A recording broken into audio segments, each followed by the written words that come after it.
박진 외교부 장관이 중국 왕이 외교부장 앞에서 힘에 의한 일방적 현상 변경은 용납할 수 없다고 밝혔습니다. 박진 외교부 장관은 지난 5일 캄보디아 수도 프놈펜에서 열린 동아시아 정상회의 외교장관 회의에서 러시아의 우크라이나 침공, 대만 해협과 남중국해 문제 등을 거론하며 이같이 말했는데요. 박진 외교부 장관 표현은 대만 문제에 대한 중국의 행태에 미국이 자주 쓰는 표현으로 미국을 제외한 다른 나라들은 중국을 의식해 사용하지 않는 표현입니다. 박진 외교부 장관은 미국이 주도하는 반도체 공급망 동맹 치포 참여 여부에도 특정 국가를 배제하기 위한 것이 아니라 한국의 국익이라는 차원에서 판단할 것이라고 말해 한국 치포 동맹 참여를 기정사실화했는데요. 박진 외교부 장관은 한국 치포 동맹 참여에 중국이 오해한다면 사전에 해소할 수 있는 외교적 노력을 기울일 것이라고 밝혔습니다. 중국은 일본, 대만보다 한국이 치포 동맹에 참여할까봐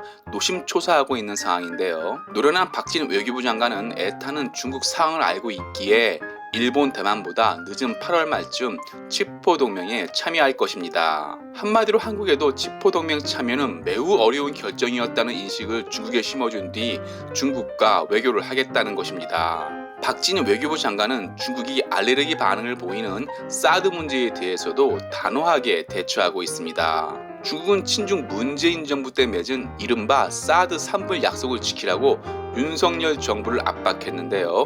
박진 외교부 장관은 사드 3불은 약속이나 합의가 아니라 우리의 입장을 설명한 것에 불과하다며 사드는 한국 군사주권, 안보와 관련된 것이라고 일축했습니다. 한마디로 중국의 사드 3불 요구는 약속도 합의도 아니기에 무시하고 사드를 정상화하겠다는 것입니다.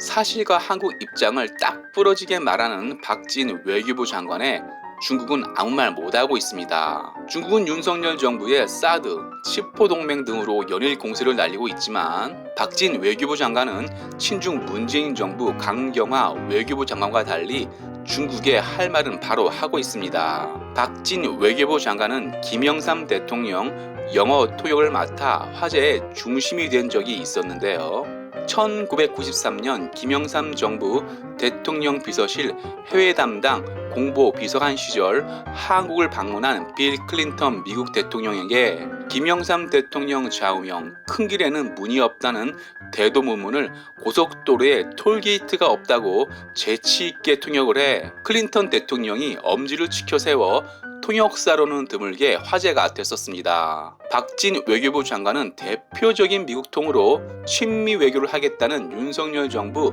외교부 장관 1순위였습니다. 친중 문재인 대통령은 한국은 작은 나라, 중국은 높은 산봉우리에 비유하며 중국에 스스로 기는 굴욕적인 외교를 했는데요. 통역 천재 박진 외교부 장관은 친중 문재인 정부와 달리 중국에 할 말은 하며 한국 국익에 도움이 되는 외교를 하고 있습니다. 마튜 마치겠습니다. 유익했다면 구독, 좋아요, 회원 가입 부탁합니다.